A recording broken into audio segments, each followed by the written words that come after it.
Ada seorang sahabat Nabi Muhammad SAW bernama Abu Dujanah. Abu Dujanah itu adalah seorang sahabat Nabi yang subhanallah fakir. Beliau tuh rajin, kalau sudah sholat bersama Nabi rajin sampai tuntas baru pulang. Tapi berapa hari dilihat oleh Nabi, dia tuh pulang sebelum waktunya Nabi berdoa. Padahal sahabat tuh kan doa Nabi kan dinanti dong. Doa Nabi kan kabul semua. Ini sahabat ini selalu pulang sebelumnya. Nabi belum beres dia pulang, waktu itu subuh. Sehingga akhirnya Nabi pun penasaran, karena Nabi tuh perhatian ibu. Nabi tuh padahal segitu banyaknya sahabat, tapi Nabi tuh memang karena Nabi tuh benar-benar jadikan sebagai rahmat lil alamin. Nabi tuh teliti dengan kondisi sahabatnya, dengan apa yang dirasa sahabatnya. Nabi tuh perhatian. Sehingga akhirnya waktu ketemu di hari berikutnya ditanya sama Nabi, "Ya Abu Dujanah, kenapa kamu aku lihat berapa hari ini pulangnya kok buru-buru? Kamu gak ada hajat tak dengan Allah? Kamu gak ada hajat tak?" Akhirnya dia nangis. "Ya Rasulullah, hajatku banyak." "Ya terus kenapa kamu buru-buru pulang? Kenapa nggak tenang dulu? Mungkin nunggu sampai isyraq sekalian duha." Pengennya Mbak begitu katanya. "Tapi ya Rasulullah, aku ada sebab." "Apa sebabnya?" katanya. "Ya Rasulullah, kami tuh keluarga fakir. Kami tuh sering kali gak makan. Dan saya tuh punya anak-anak kecil yang mereka pun sering kelaparan." Waktu itu Abu Dujanah tuh mengatakan, "Pagi hari ketika aku pulang dari masjid ya Rasulullah, aku melihat anakku itu mengambil buah kurma yang jatuh, yang pohon kurmanya itu adalah milik tetanggaku." Jadi tetangganya tuh punya pohon kurma tuh lebat banget. Kalau pagi namanya buah tuh jatuhan di bawah kan gitu ya. Pagi itu kan buah tuh kan berjatuhan. Aku lihat waktu itu anakku kok ngambil buah-buah yang jatuh di bawah karena anak kecil lapar. Ya, jadi dia langsung main dimasukin aja ke mulutnya. Dan aku begitu melihat anakku mengambil kurma tersebut ya Rasulullah, aku kejar, aku lari, aku ambil anakku, lalu aku ambil buah yang ada di mulutnya tadi, aku muntahkan, aku keluarkan ya Rasulullah. Dan aku katakan kepada anakku, "Nak, jangan sampai kamu mempermalukan abahmu nanti di akhirat dengan memasukkan sesuatu yang gak halal ke perutmu." Lihat, seorang bapak kayaknya kalau kita melihat mengeluarkan sampai anak dimuntahin begitu kok kayaknya kejam. Tapi ternyata apa? Oh, ini benar-benar bapak yang cinta anak. Nah, jangan sampai kamu mempermalukan bapak di akhirat dengan sesuatu yang gak halal di perutmu.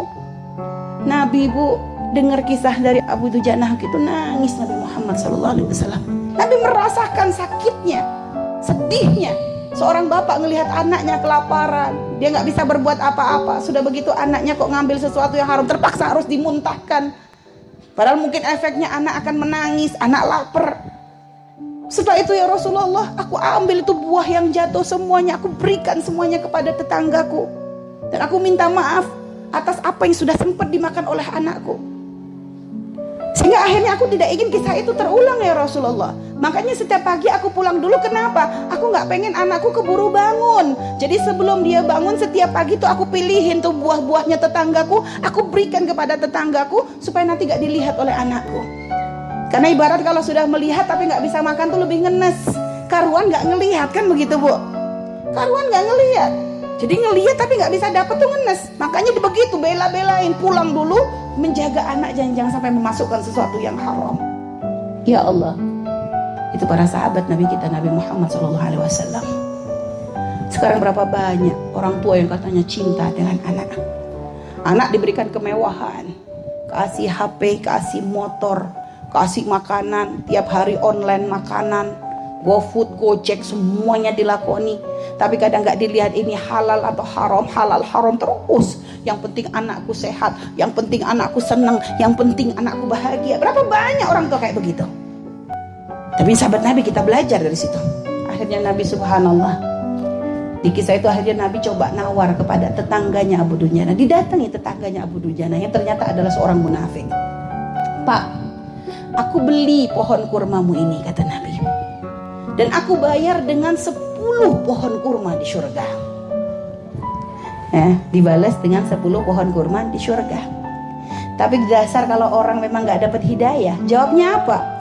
Ya Muhammad katanya, "Aku mah kalau transaksi gak pernah begitu. Aku transaksi harus jelas dong. Wong ini barang di dunia ngapain harus dibahas di akhirat? Ya kalau kurma di dunia ya balasnya di dunia dong." Ya kan orang nggak dapat kebaikan bu ya. Dan ternyata suara Nabi itu didengar oleh Sayyidina Abu Bakar. Akhirnya Sayyidina Abu Bakar langsung mengatakan, aku bayar katanya dengan 10 pohon kurma. Aku punya 10 pohon kurma yang sangat bagus, buahnya sangat lebat di tanah begini-begini gitu. Pokoknya disebut tanahnya untuk mengganti 1 pohon kurma tersebut. Dibeli. Rasulullah senang dengar Sayyidina Abu Bakar ngomong begitu. Hanya kata orang munafik, oke, deal, nggak ada masalah. Setuju, karena balasannya di dunia. Sehingga akhirnya subhanallah, orang munafik itu pulang ke rumahnya. Wah, hari ini aku benar-benar beruntung. Kenapa? Aku membuat kesepakatan yang sangat menguntungkan. Pohon kurma kita ditawar oleh Muhammad dan sahabatnya dengan 10 pohon kurma. Aku berikan, tapi kan pohon kurmanya masih di tanah kita.